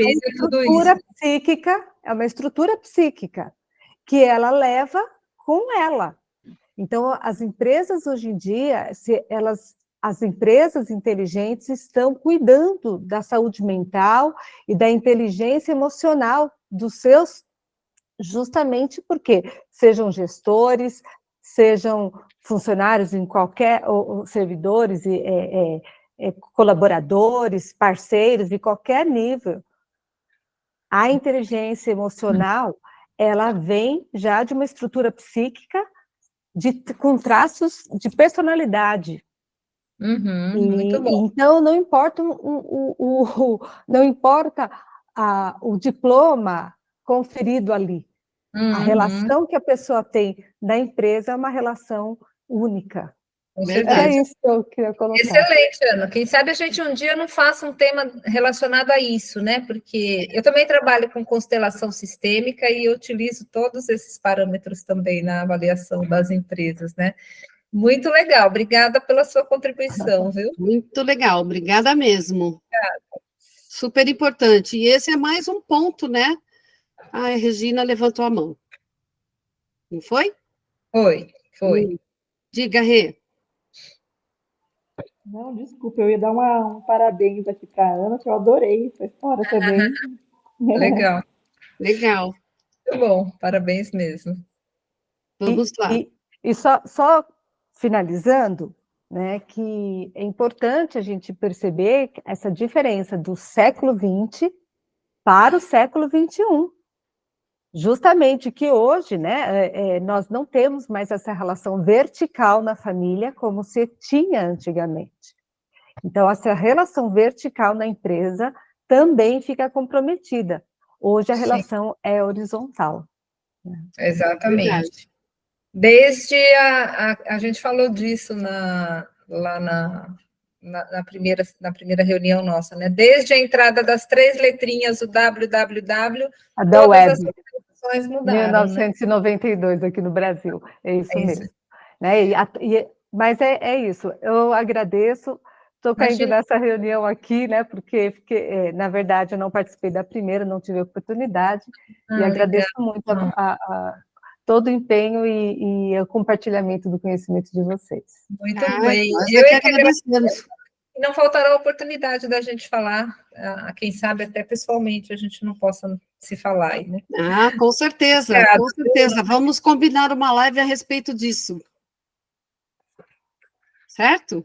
Obrigada, Adorei Ana. a sua colocação. E hoje em dia, assim, a gente falou muito também o quanto as empresas estão doentes, né? E isso em todos os níveis. Em todos os níveis. O nível de estresse, a quantidade de informações. Então, é importante. Lá no começo eu falei também da gente começar a filtrar um pouquinho as informações para a gente manter a saúde mental. É isso mesmo. Vamos lá. Então, uma das coisas que a gente falou também, brigadão, Ana, foi a que a gente percebe, quando você não tem, do slide anterior, uma política de movimentação de pessoal, ou a empresa não estabelece uma política de remuneração, ela cai na política de risco. Né? O Cláudio falou muito isso e eu gostei, quando a gente conversou. E o que acaba acontecendo com essa política de risco? Aumentos só quando o funcionário solicita. Complicadíssimo, porque nem sempre quando o funcionário solicita, você consegue dar o reajuste e você não tem uma ferramenta de avaliação para saber se aquele aumento que ele está pedindo é real. Aí você tem a perda de credibilidade. Então quer dizer que eu só consigo pedir, só tem aumento quem vai lá e reclama, quem grita mais alto é que leva. É péssimo isso para uma política de recursos humanos, né? Demissão vira moeda de troca? Então, então eu já sei, vou falar que eu arrumei um outro emprego e vou lá pedir aumento, e aí a empresa, não, mas quanto você vai? Não, mas olha, quanto você vai ganhar lá? Não, eu vou cobrir a sua oferta. Nem sempre você consegue, primeiro que nem sempre você consegue segurar o funcionário, porque o bom funcionário, efetivamente, aquele que te traz resultado, ele dificilmente vai ficar. Ele não aceita essa moeda de troca. Ele vai embora. E a repetição do comportamento se torna comum. Então, você começa a ver que aí, assim, a política de recrutamento, de remuneração, vira a moeda de troca. Vou lá falar que eu arrumei outro emprego para ver se eu consigo aumento. Cláudio, você quer comentar alguma coisa? Sim, na verdade, assim, pegando até um pouco do que vocês estavam falando agora há pouco, século XX, século XXI, né? Essa ideia da política do risco, ela já é para trás, né? Ou seja, as empresas onde você tem gestores que ainda têm essa mentalidade de que, mais ou menos assim, eu já tenho fulano por X reais, por que eu vou entregar mais? Né? Ele não vai me pedir. Então, é a política do risco, por quê? Ele corre o risco, que é muito mais latente hoje em dia, a pessoa simplesmente não pergunta nada, ela fala, estou indo. Ela não está pedindo ou perguntando, ela está indo embora. Exatamente. E voltando para a questão das gerações, não é só salário. Né? Então, aí a política do risco não é somente grana, né? Não é somente a remuneração. Tem uma série de outros fatores. Tanto é que todo mundo sabe, né? Pelo menos a grande maioria tem consciência que não é o principal fator de saída das empresas a remuneração. Né? Muita gente sai por ambiente. Né? Eu acho que Pano de fundo vira remuneração, mas não é. Exato. Ele não vai falar que está de saco cheio do chefe, desculpe. Quando a gente fala, eu vejo muito isso em alguns artigos, acho que a Denise até comentou que é aquele ambiente tóxico, né? Quer dizer, isso daí é horrível, isso é péssimo, ninguém mais quer isso, não dá mais, já foi. Aquela época lá atrás, daquela ideia de que, mas eu trabalhava apenas pelo dinheiro, houve uma mudança muito forte, principalmente com a pandemia, né, que a gente comentou na semana passada, que o pessoal sacou, falou, peraí, eu não preciso de tanto para viver bem, né? Eu posso ter uma condição, abrir mão de um certo ganho financeiro, mas ter mais qualidade de vida. Aí a coisa começa a mudar. Quem tem o pensamento ainda da política do risco vai sofrer, né? Porque ele não consegue ter uma cadência na remuneração com os talentos dele. E o mercado leva embora fácil, né? Porque se eu pago abaixo do mercado, o mercado leva. Leva mesmo. E dependendo de onde a pessoa está na pirâmide, vai mais rápido ainda. Exatamente. Porque aí qualquer R$50 faz a diferença para a pessoa ir embora. E entre o que você falou, né, Beth? Por exemplo, a demanda e oferta, né? Os cargos onde a demanda é alta, né, e a oferta do profissional é escassa, a turma leva, não tem jeito, né? Então, se alguém não está ciente disso, uma empresa, né, não saca esse problema dela, vai perder bons profissionais. Essa é a grande verdade. E aí eu já vi casos que a empresa reclama que quem está errado é o cara ainda, tá? E ele é errado porque ele deixou a empresa. Não, as coisas esquisitas, né? Mas é assim que funciona. Vamos lá. Seguindo o slide, que nós já estouramos o prazo, já estouramos o tempo de novo, vamos dar uma acelerada.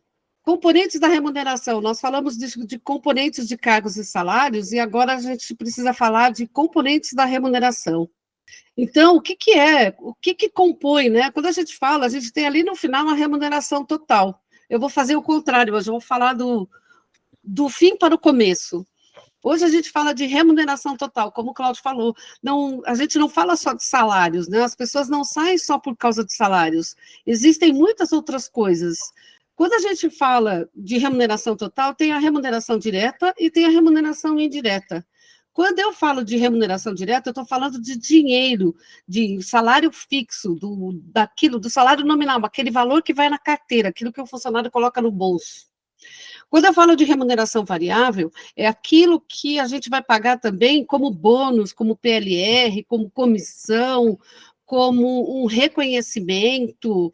Então, é super saudável as empresas adotarem sistemas de remuneração variável. Por quê? Porque isso diminui também os encargos trabalhistas. Então, a remuneração variável, dependendo de como você monta, você não paga encargos trabalhistas, exceto quando a gente está falando de comissionamento, né? Depende de comissão especificamente, aí isso entra no aspecto de encargos trabalhistas. Mas quando a gente fala de remuneração variável, de um prêmio ou de uma PLR, isso a empresa fica livre do encargo trabalhista. Mas tem que ser feito também de uma forma onde a empresa consiga que esse valor seja realmente pago em cima de resultados, não apenas porque está lá na convenção coletiva, tá? E tem como ser feito isso. E aí nós temos também como remuneração indireta os benefícios em geral.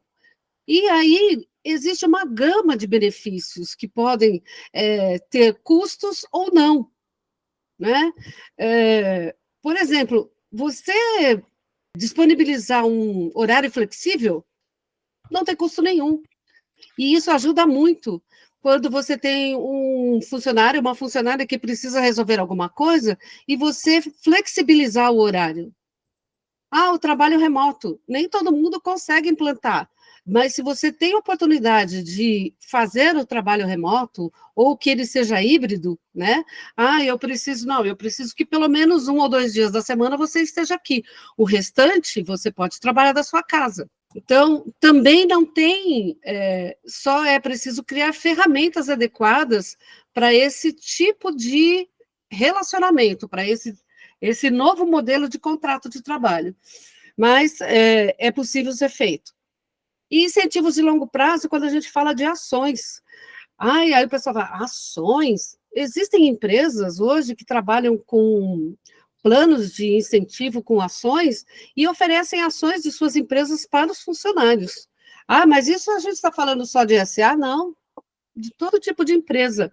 É que ainda é muito recente, mas a Klabin, Cláudio, foi você que trabalhou na Klabin? Eu fiquei sabendo que eles fizeram um plano, foi você que comentou que eles fizeram um plano de Não foi você. Eu assisti uma palestra que eles implantaram o incentivo de longo prazo para todos os funcionários. Acho que o ano passado.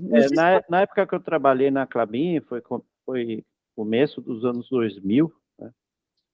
Algum tempo lá, que foi a Klabin, a unidade que eu trabalhava, que era descartáveis, ela foi vendida para a Kimberly-Clark, e aí eu fiquei um tempo na Kimberly-Clark. Mas ele já tinha uma política de remuneração com essas variáveis, com esses incentivos, né? Na época não tinha, aí tem questões econômicas no meio e tudo mais, mas não tinha dessa natureza, desse volume, mas já eles eram bem fortes nessa parte lá. E eu assisti uma palestra, eu já até lembrei, onde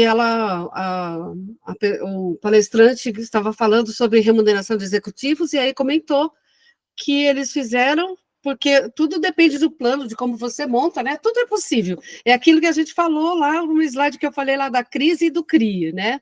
Então, tudo é possível desde que você estude, desde que você veja quais são os benefícios, o custo-benefício, todas as relações.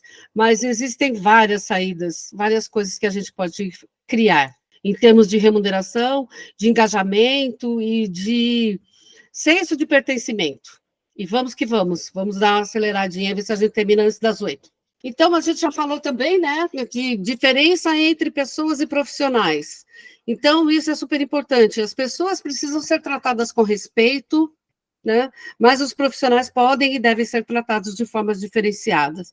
E aí, isso, inclusive, está até na lei, onde a lei diz a igualdade formal é tão somente aquela prevista em lei, quando estabelece que todos são iguais perante a lei.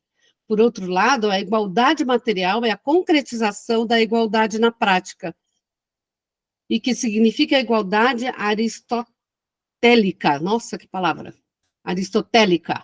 Significa tratar os iguais de forma igual e os desiguais de forma desigual na exata medida das suas desigualdades.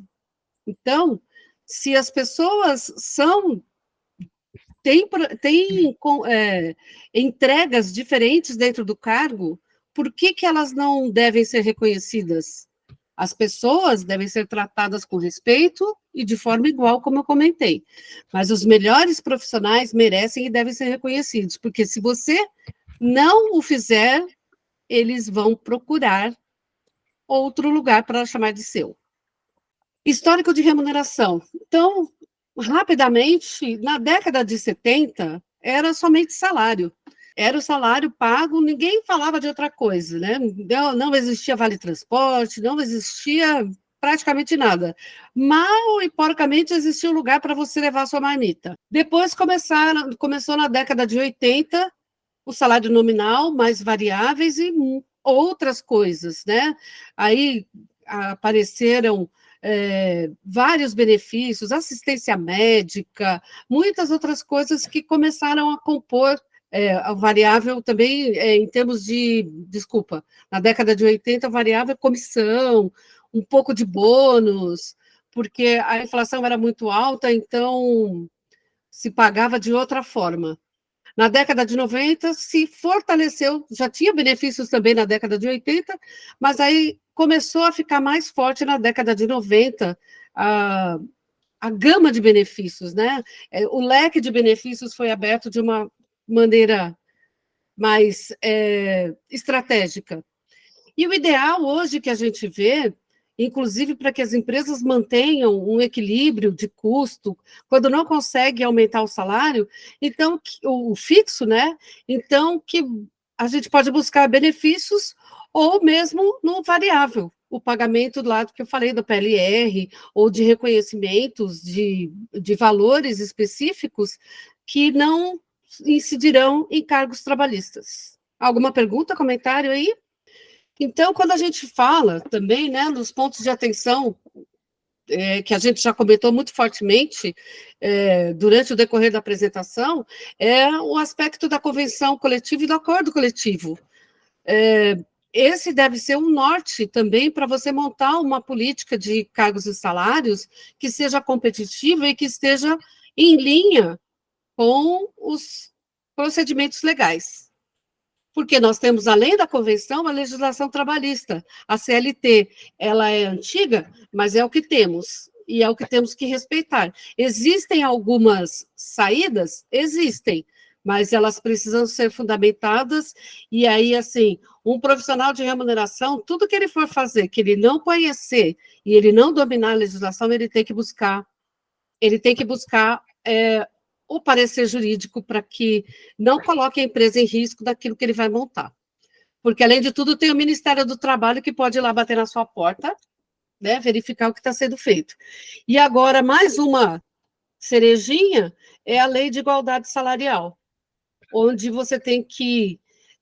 se introduz a obrigatoriedade de salários iguais para homens e mulheres que desempenham a mesma função ou em cargos equivalentes. Mas tem empresa que faz isso? Tem. E se não tivesse, não teria que existir a lei, infelizmente. Então, não se deve fazer isso, porque assim você pode diferenciar os profissionais por desempenho, não por sexo, religião ou qualquer outra variável, que não seja o desempenho e a qualificação de cada um. Políticas estruturadas é a melhor coisa, tudo escrito bonitinho, é aquilo que a gente falou. Vamos buscar transparência. Tudo aquilo que é combinado não é caro. E aquilo que a gente falou também em termos de política de risco, vamos evitar a política de risco. As coisas, o que não é dito é imaginado, né? Então, se você não tem escrito, você abre espaço para fofoca, para conversas da Rádio Peão, para ser falado aquilo que se bem quiser. E quem conta um conto, aumenta um ponto. Então, imagina o que vai. Se você tem a política escrita, você já diminui grande parte dessas histórias. Pô, está aqui no papel, está aqui escrito. Então, e isso tudo depende de maturidade empresarial também. Fala assim, eu tenho que começar uma empresa com tudo isso? Não, mas alguns cuidados são necessários, né? Mas o ideal seria que você tivesse tudo escrito para você saber quem você vai contratar, de que forma você vai contratar, em que cargos você vai colocar, que cargos você precisa, quais são os cargos essenciais na sua atividade. Então, tudo isso faz parte de uma política estruturada e alinhada. E assim você mantém a cultura organizacional. Porque a responsabilidade da linha de comando, do ponto da pirâmide, do bico lá em cima, estabelecer a cultura organizacional. Que ambiente eu quero para a minha empresa? Como eu quero que a minha empresa trabalhe? Eu quero um clima saudável, então é o topo da pirâmide que estabelece isso. E quando você tem os cargos descritos também, você sabe como as pessoas vão caminhar, seja na linha vertical ou na linha horizontal, isso tudo tem que estar claro para você saber que você vai tratar as pessoas de forma igual. Claro que não dá para a gente colocar tudo no papel, mas dá para a gente minimizar bastante os riscos e as desigualdades, com políticas bem estruturadas. Eu acho que é isso, né? O resto a gente já falou. Quando a gente fala de remuneração variável, a gente já falou aí que é uma diferença competitiva mesmo, mas quais são os pontos que você precisa prestar atenção e ter na sua agenda como necessário? O reconhecimento é uma ferramenta básica de reconhecimento. Qual é o melhor modelo que eu vou colocar? Eu preciso ter isso definido. Quais são as métricas dessa política de remuneração? Como eu vou estabelecer a avaliação de desempenho? Eu posso colocar avaliação de resultados também, eu posso usar um modelo mesclado com avaliação de desempenho e avaliação de resultados. Esses resultados, eu preciso estabelecer metas e objetivos, que eles sejam tangíveis e que eles sejam desafiadores, que eles não sejam impossíveis de serem alcançados, porque senão as pessoas não acreditam, e que eles não sejam tão fáceis de ser alcançados que também a pessoa não vai trazer aquilo que você imagina como resultado, que seja o desejável para a sua empresa, para o seu negócio. E aí, a gente já falou isso, né? Quais são os 3 elementos de remuneração que você vai montar, que você precisa para a sua empresa? qual é o espaço organizacional que a gente falou, quais são os cargos, né, que vai compor a sua empresa e que a gente precisa avaliar. Então, remuneração, o profissional de remuneração, ele tem que dar esse apoio. Qual é o espaço organizacional? Quantas cadeiras, quantos cargos e quantas pessoas são necessários para que aquele seu objetivo seja atingido? Então, aí o segundo são as pessoas, né? Quantas pessoas e quais cargos eu vou colocar nessa cadeira? Que profissionais são esses? Aquele perfil, eu preciso de um profissional para sentar nessa cadeira, ou eu preciso de um profissional para sentar no sofá? Eu preciso de um piloto de Boeing, ou eu preciso de um motorista de Fusquinha? E as responsabilidades são diferentes. E quais os resultados que eu quero desse cargo? O que eu preciso? Eu preciso medir também, preciso saber quais são os resultados, quais são as responsabilidades desse cargo. Com tudo isso muito claro, eu consigo ali, o quê? Estabelecer uma remuneração adequada para todos os cargos. Esses são os 3 pontos, os 3 fatores importantes para você estabelecer um cargo e uma estrutura de remuneração adequada a cada negócio. E aí, gente, qual é o papel de cada gestor? É cuidar das pessoas, é aquilo que a gente falou, é sempre estar observando a sua equipe, estar à frente, planejando, organizando e entendendo qual é o resultado, qual é o desempenho desse profissional, como é que ele está, com aquilo que a Ana acabou de falar também, né? Eu estou olhando qual é a característica dessa pessoa, se ele está bem, se ele não está. Não adianta a gente falar que a pessoa deixa o problema em casa, porque não deixa, né? A gente sabe disso. Quem é que consegue deixar o problema em casa? Quando você tem uma pessoa doente, o pai, a mãe, um filho, um irmão, é muito difícil. Então, a gente tem que prestar atenção nesses sinais também. E é o gestor que tem que fazer isso. E aí, na vez passada, eu comentei, né? Agora quem está já sabe, né? Mas quem foi o maior líder? Quem foi o maior líder da humanidade? Fala aí fortemente agora. Quem vai falar? Ninguém vai falar quem foi o maior líder? Falei da outra, vou falar essa. Foi Isso, exatamente. Jesus foi o maior líder, gente. E o papel dele, ele estava voltado a servir. Claro que às vezes ele era servido, né? Pelo que ele era, mas o principal para ele era servir e não ser servido. Esse é o maior papel, essa é a maior missão de um líder, é servir, é mostrar para as pessoas o caminho. Isso é servir. E o papel do profissional de remuneração, ou do RH como um todo, não é simplesmente escrever políticas, estabelecer políticas, mas é estar ao lado das pessoas, ao lado dos gestores, apoiando os gestores, ensinando qual é o caminho, apoiando, eu estou com uma dúvida, então, olha, nós temos esse ou aquela saída. Então, existem vários caminhos, existem várias alternativas, e o que a gente tem que fazer é estar ao lado do gestor, não sentado na cadeira. Profissional de RH que está sentado na cadeira não atende o seu papel. E aí, assim, a gente encerra com a mesma pergunta, como a gente sempre fala, da questão de remuneração, né, e do RH como um todo. Qual é a sua dor? Não é só do RH, mas, assim, qual é a sua dor dentro da sua empresa? O que você está precisando? Qual é a nossa missão na organização? Cada um, né? Não só o profissional de RH, mas cada colaborador, cada pessoa, cada gestor, o próprio empreendedor, qual é o seu papel?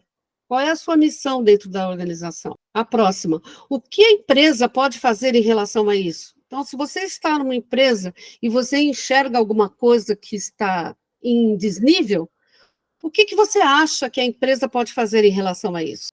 E, mais importante também, o que eu posso fazer em relação a isso? Né? Cada pessoa, as suas perguntas, e espero que isso ajude todo mundo. E aí o meu currículo, que a Denise já me apresentou, para vocês terem aí, não esquecerem de mim. Gente, muitíssimo obrigada, de novo, para quem esteve junto com a gente, aqui nessa jornada.